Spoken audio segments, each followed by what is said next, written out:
Hello दोस्तों, नमस्कार। आप सभी का हमारे यूट्यूब चैनल पर स्वागत है। आज का वीडियो आप सभी लोग के लिए बहुत ही इम्पोर्टेंट है यदि आप लोग क्लास 12th हिंदी स्टूडेंट हैं और 2025 में बोर्ड एग्जाम देने वाले हैं, क्योंकि आज से मैं क्लास 12th की हिंदी की तैयारी को स्टार्ट कराने वाला हूं, जिसमें हम लोग क्लास 12th हिंदी की पूरी तैयारी बहुत ही अच्छे ढंग से करने वाले हैं।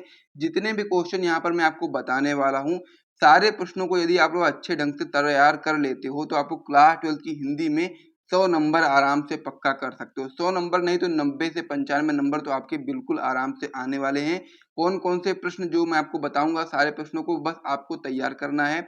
सारे पीओक्यू क्वेश्चन यहाँ पर मैं आपको कराने वाला हूँ, जो कि इम्पोर्टेंट हैं और जो आपके 2025 की बोर्ड परीक्षा में आने वाले हैं। तो इसीलिए आप लोग वीडियो को अभी के अभी लाइक कर दो और साथ ही में इसी प्रकार के और भी वीडियोज़ को पाने के लिए चैनल को सब्सक्राइब करने के साथ में बेल आइकन भी दबा दीजिए, क्योंकि जब आप लोग बेल आइकन दबाओगे तो फिर वहां से क्या होगा कि जब भी मैं कोई भी वीडियो डालूंगा तो नोटिफिकेशन आपके पास तुरंत पहुंच जाएगी। तो ये सारी चीज़ें आप लोग समझ गए होंगे। तो चलिए अब हम लोग अपनी वीडियो की बात कर लेते हैं। तो हम लोग क्लास 12th हिंदी की तैयारी आज से स्टार्ट करने वाले हैं, जिसमें हम लोग क्लास 12th हिंदी में आपके जो हर साल क्वेश्चन आते हैं बोर्ड एग्जाम में, उन्हीं प्रश्नों को यहाँ पर मैं कराने वाला हूँ, जो कि आपके हर साल आते हैं, 2025 की बोर्ड परीक्षा में भी आने वाले हैं। उन प्रश्नों को यहाँ पर मैं कराने वाला हूँ। तो सबसे पहले जो आपका क्लास 12th हिंदी का जो सबसे पहला क्वेश्चन आता है आपके पेपर में, वो आपका आता है बहुविकल्पी प्रश्न से रिलेटेड। उसमें आपके गद्य प्लस पद्य से मिला करके 10 नंबर के बहुविकल्पी प्रश्न आते हैं। 5 नंबर के बहुविकल्पी प्रश्न आपके गद्य से आते हैं और 5 नंबर के आपके पद्य से आते हैं। तो गद्य और पद्य मिला करके, दोनों को मिला करके 80 सबसे ज्यादा इंपॉर्टेंट बहुविकल्पी प्रश्नों को मैं आप लोग के लिए लेकर के आया हूं और इन प्रश्नों को मैं आपको करवाने वाला हूं, जो कि आपके बोर्ड एग्जाम के लिए बहुत ही इंपॉर्टेंट है। तो 80 सबसे पहले हम लोग महत्वपूर्ण बहुविकल्पी प्रश्नों करने वाले हैं, जो कि आपका क्लास 12th हिंदी का क्वेश्चन पेपर का पहला क्वेश्चन होता है कि बहुविकल्पी प्रश्न का सही विकल्प चुनिए। तो वो हम लोग करने के बाद में फिर आगे के जो क्वेश्चन होंगे उनको हम लोग आगे पढ़ेंगे। ठीक है, तो सबसे पहले हम लोग क्या पढ़ने वाले हैं, गद्य प्लस पद्य से रिलेटेड आपके जो 80 सबसे ज्यादा इंपॉर्टेंट बहुविकल्पी प्रश्न हैं, सबसे पहले हम लोग उनको पढ़ने वाले हैं। तो चलिए वीडियो को स्टार्ट करते हैं। आप लोग वीडियो को लाइक कर दो, चैनल को सब्सक्राइब कर दो, फिर हम लोग वीडियो में आगे बढ़ते हैं और जो महत्वपूर्ण बहुविकल्पी प्रश्न है उसको हम लोग देखना स्टार्ट कर देते हैं। तो इस पेज को यहाँ पर मैं हटा देता हूं और नेक्स्ट पेज को लेकर के आते हैं और पढ़ना स्टार्ट करते हैं। तो वीडियो में आगे बढ़ने से पहले मैं आपको बताना चाहता हूं कि यदि आप लोगों को टॉपर ग्रुप चाहिए तो आप लोग टॉपर ग्रुप ज्वाइन कर सकते हैं, जिसमें आपको फिजिक्स केमिस्ट्री बायोलॉजी 3 सब्जेक्ट के नोट्स और इंपॉर्टेंट क्वेश्चन आंसर दिए जाते हैं और साथ ही में हिंदी और इंग्लिश का भी यहाँ पर आपको इंपॉर्टेंट क्वेश्चन आंसर दिया जाएगा इस प्रकार से, जो कि आपके बोर्ड एग्जाम के लिए बहुत ही महत्वपूर्ण होगा। तो यदि आपको टॉपर ग्रुप ज्वाइन करना होगा तो आप लोग इस नंबर पर व्हाट्सएप पर मैसेज करेंगे 9793940081। इस नंबर पर आप व्हाट्सएप पर मैसेज करोगे तो वहाँ पर आपको सारी जानकारी मिल जाएगी। चार्ज रहने वाला 499, बहुत ही मिनिमम फी है, आप लोग आराम से दे सकते हो। जिसको भी ज्वाइन करना होगा वो लोग ज्वाइन कर सकते हैं। अगर नहीं ज्वाइन करना है तो आप लोग यहाँ से यूट्यूब से वीडियोस को देखकर भी पढ़ाई कर सकते हो। तो चलिए हम लोग क्लास 12th हिंदी के जो महत्वपूर्ण 80 महत्वपूर्ण बहुविकल्पी प्रश्नों को करने वाले हैं। तो चलिए हम उसको एक एक करके स्टार्ट करते हैं। तो इसमें आपका जो सबसे पहला महत्वपूर्ण प्रश्न है वो आपका है, हिंदी प्रदीप के संपादक हैं। तो यहाँ पर इस प्रकार से क्वेश्चन आएगा और उसके नीचे आपके सामने 4 ऑप्शन रहेंगे, तो उसमें से आपको सही ऑप्शन पर सही टिक लगाना होता है। अब जो हिंदी प्रदीप का जो क्वेश्चन है कि हिंदी प्रदीप के संपादक कौन है, ये क्वेश्चन बहुत ही महत्वपूर्ण है, तो इसीलिए आप लोग बिल्कुल भी इसको स्किप मत करिएगा। और साथ ही में यदि आपको इसका आंसर पहले से पता था तो आप लोग कमेंट करके बताइएगा, ये पहले से टिक है।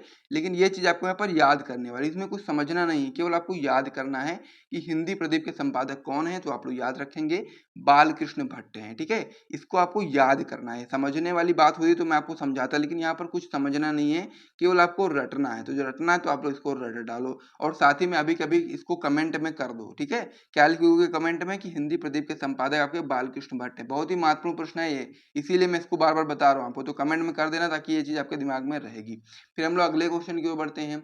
अगला प्रश्न आपका इसमें दिया गया कि ब्राह्मण पत्र के संपादक है, यानी कि जो ब्राह्मण पत्रिका है इसके संपादक कौन। ये भी बहुत ही इंपॉर्टेंट प्रश्न है, इसको भी आप लोग बिल्कुल भी स्किप नहीं कर सकते हो। ये आपके सामने इसी प्रकार से रहेंगे ऑप्शंस, जैसे कि राजा शिव प्रसाद, प्रताप नारायण मिश्र, पंडित लल्लू लाल, राधाचरण गोस्वामी, लेकिन उसमें से आपको सही ऑप्शन पर सही टिक लगाना है, अपनी कॉपी में लिखना है। तो ब्राह्मण पत्र के संपादक की जब हम लोग बात करेंगे तो आपके होते हैं प्रताप नारायण मिश्र। तो इसीलिए आप लोग ऑप्शन नंबर बी पर सही टिक लगाएंगे और अच्छे ढंग से याद रखेंगे। बहुत ही इंपॉर्टेंट प्रश्न ये भी आपका होता है। यहाँ पर जितने भी प्रश्न बताए जा रहे हैं सभी आपके बोर्ड एग्जाम के दृष्टिकोण से इम्पोर्टेंट है, तो किसी भी एक प्रश्न को आपको यहाँ पर नहीं छोड़ना यदि आप लोग अपनी क्लास 12 की हिंदी में 100 में से 100 नंबर बिल्कुल पक्का करना चाहते हो तो। अगला प्रश्न आपका इसमें दिया गया कि मेरी असफलताएं किस विधा की रचना है, तो हम लोग को बताना है कि जो मेरी असफलताएं वो किस विधा की रचना है। तो यहाँ पर आपके सामने कुछ विधाएं लिखी गई जैसा कि जीवनी साहित्य, कहानी, आत्मकथा, डायरी। तो इसमें आपको याद रखना है कि जो मेरी सफलताएं हैं वो किस विधा की रचना है। तो यहाँ पर हम लोग बताएंगे कि जो मेरी सफलताएं हैं वो किस विधा की रचना है, तो आप बताओगे आत्मकथा विधा की रचना है।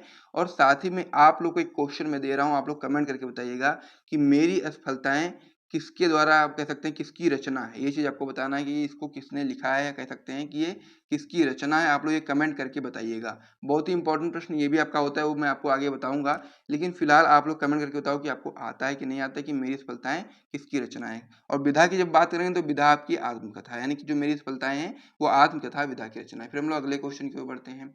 अगला प्रश्न आपका इसमें हो जाता है कि हिंदी एकांकी के जनक माने जाते हैं। तो हिंदी एकांकी के जनक कौन माने जाते हैं, ये हमको इसमें बताना है। जगदीश चंद्र या उदय शंकर भट्ट, विष्णु प्रभाकर या राम कुमार वर्मा। ये बहुत ही इंपॉर्टेंट प्रश्न है। हिंदी एकांकी के जनक कौन माने जाते हैं, राम कुमार वर्मा। इसको आपको अच्छे ढंग से याद करना है कि हिंदी एकांकी के जनक आपके राम कुमार वर्मा जी माने जाते हैं। फिर हम लोग अगले क्वेश्चन की ओर बढ़ते हैं। अगला प्रश्न भी बहुत ही इंपॉर्टेंट है। यदि आप लोग पुराना पेपर उठाओगे या फिर आप लोग पीवाईक्यू क्वेश्चन का जो बुक आती है उसको उठाओगे, तो उसमें देखोगे ये सारे प्रश्न आपके बोर्ड एग्जाम में कई बार पूछे गए हैं। अगला प्रश्न आपका इसमें है कि रानी केत की कहानी के लेखक कौन है। ये भी क्वेश्चन काफी इंपॉर्टेंट है, ये भी क्वेश्चन आपके बोर्ड एग्जाम में 5-6 बार आया हुआ है। तो इसका भी आपको आंसर याद होना चाहिए कि रानी केत की कहानी के लेखक हैं आपके इंसाअल्लाह खां। तो इस प्रकार से इस वाले पर सही टिक लगाएंगे और अच्छे ढंग से याद कर लेंगे। यहाँ पर यदि आप लोग अपनी कॉपी में नोट कर रहे हो तो आपको इसी प्रकार से नोट करना है कि रानी केती कहानी के लेखक कौन है, तो आप लोग उसके सामने लिख देना इंसाअल्लाह खां। बाकी ऑप्शन लिखने की आपको बिल्कुल भी आवश्यकता नहीं, क्योंकि आपको ये चीजें याद करनी है। यदि आप लोग अच्छे ढंग से याद करे रहोगे तो आपको ऑप्शन को देखने की जरूरत नहीं है, केवल क्वेश्चन देखोगे, ऑप्शन अपने आप से लिख दोगे। ठीक है, याद लेकिन करना पड़ेगा आपको। तो इसे आप लोग इसे इतना नोट कर लीजिए। यदि आप लोग नहीं नोट करना चाहते तो आप लोग टॉपर ग्रुप ज्वाइन कर लीजिए, वहां पर इसका पीडीएफ आपको मिल जाएगा। फिर हम लोग अगले पेज पे बढ़ते हैं और प्रश्नों को देखते हैं। इस पेज को यहाँ पर मैं हटा देता हूँ। अब इसमें जो हमारा अगला प्रश्न हो जाता है ये भी आपका बहुत ही इंपॉर्टेंट है कि आवारा मसीहा के लेखक हैं। तो आवारा मसीहा के कौन लेखक हैं, ये भी बहुत ही महत्वपूर्ण प्रश्न है। तो आप लोग बताएं कि आवारा मसीहा के लेखक आपके विष्णु प्रभाकर जी हैं। इस पर आप लोग सही टिक लगा दीजिएगा। और उससे पहले इस पेज पर जितने भी प्रश्न मैंने आपको बताए हैं, टोटल यहाँ पर मैं आपको बताऊँ 5 प्रश्न बताए हैं, तो 5 में से कितने आपको पहले से पता था आंसर, ये चीज आप लोग कमेंट करके बताइएगा। फिर इस पेज पर भी हम लोग लास्ट में पूछेंगे। अगला प्रश्न आपका इसमें होता है कि मोहन राकेश रचनाकार है। तो मोहन राकेश किस युग के रचनाकार हैं, ये चीज हमको इसमें बतानी है। तो मोहन राकेश आपके शुक्लोत्तर युग के रचनाकार हैं, तो इसीलिए आप लोग इस वाले ऑप्शन पर सही टिक लगा देंगे। फिर हम लोग अगले क्वेश्चन की ओर बढ़ेंगे। अगला प्रश्न आपका इसमें हो जाता है कि निंदा रस निबंध के लेखक कौन है। इस प्रकार से आपके सामने ऑप्शंस हैं कि निंदा रस निबंध के लेखक आखिरकार कौन है। तो यहाँ पर आपको बताना है हरिशंकर परिसई। ऑप्शन आपके बहुत सारे हैं, 4 हैं मतलब, लेकिन आपको यहाँ पर सही ऑप्शन याद रखना है कि निंदा रस निबंध के रचनाकार आपके लेखक हैं जो आपके वो हरिशंकर परिसाई जी हैं। तो इसको भी आप लोग अच्छे तरीके से याद कर लीजिए। फिर हम लोग अगले क्वेश्चन की ओर बढ़ते हैं। अगला जो प्रश्न है वो बहुत ही इंपॉर्टेंट है। ठीक है, अगला प्रश्न कौन सा है आपका कि परीक्षा गुरु के लेखक हैं। ये बहुत ही इंपॉर्टेंट प्रश्न है कि परीक्षा गुरु के लेखक आपके कौन है।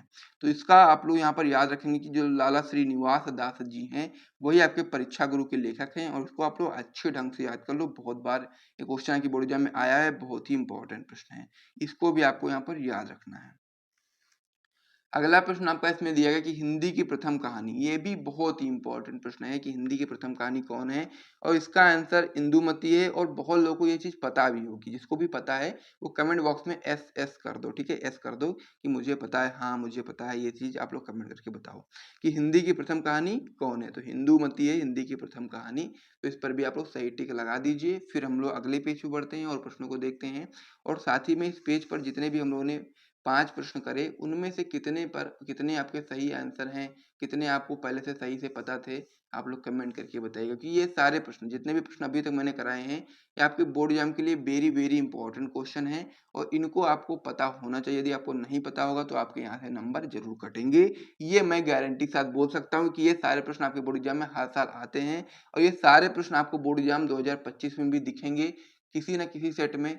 3-4 क्वेश्चन भी यहाँ से बिल्कुल आराम से फँसेंगे और आगे प्रश्न जो हम लोग कराने वाले हैं, यदि आप लोग सारे तैयार कर लेते हो तो आपको यहाँ पर 10 में से 10 क्वेश्चन पूरे के पूरे फँस जाएँगे। तो इस पेज को यहाँ पर मैं हटाता हूँ, आप लोग कमेंट करके बताइएगा कि इस पेज पर कितने आपके सही आंसर थे। अब इसमें जो हमारा अगला प्रश्न हो जाता है, वो आपका हो जाता है भाषा और आधुनिकता निबंध के रचनाकार कौन है?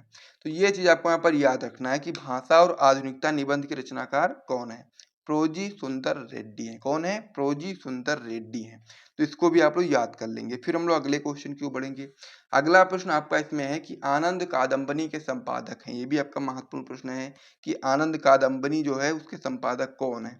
ऑप्शन आपके इस प्रकार से दिए रहेंगे बालकृष्ण भट्ट, बद्रीनारायण चौधरी, प्रेमगन, लल्लू लाल, रामचंद्र शुक्ल।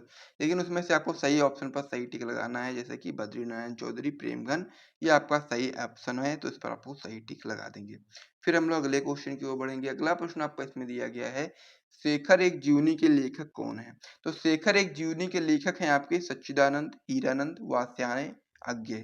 तो इस पर भी आप लोग सही टिक लगा देंगे। केवल अगर अज्ञेय लिखा होगा तब भी आप लोग सही टिक लगा देंगे, क्योंकि यहाँ पर कई बार ये पूरा नाम नहीं लिखा होता, केवल अज्ञेय लिखा होता है, तो आप लोग समझ जाना कि ये इन्हीं का नाम होता है, सच्चिदानंद, हीरानंद, वात्स्यायन, अज्ञेय। ठीक है, इस प्रकार से आप लोग याद रखेंगे कि शेखर एक जीवनी के लेखक आपके अज्ञेय हैं। अगला प्रश्न आपका इसमें दिया गया है कि वसुधा मासिक पत्रिका का संपादन किया था, यानी कि वसुधा एक मासिक पत्रिका थी, उसका संपादन किसने किया था, ये चीज हमको इसमें बताना। तो इसमें भी आप लोग याद रखेंगे कि हरिशंकर परसाई जी ने वसुधा मासिक पत्रिका का संपादन किया था।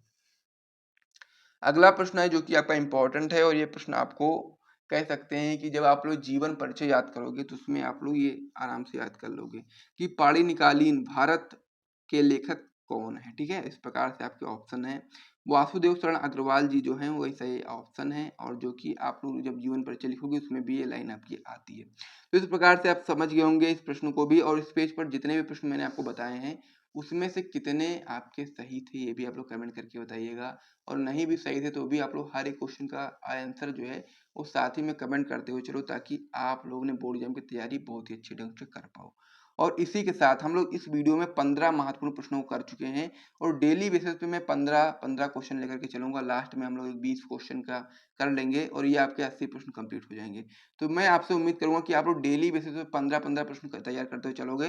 3 या 4 वीडियोस में आपका ये जो 80 इंपॉर्टेंट बहुविकल्पी प्रश्न है वो कंप्लीट हो जाएंगे। और यहाँ से यदि आपको वीडियो पसंद आए तो वीडियो को लाइक करिए, चैनल को सब्सक्राइब करिए। मिलते हैं नेक्स्ट वीडियो में, तब तक के लिए जय हिंद।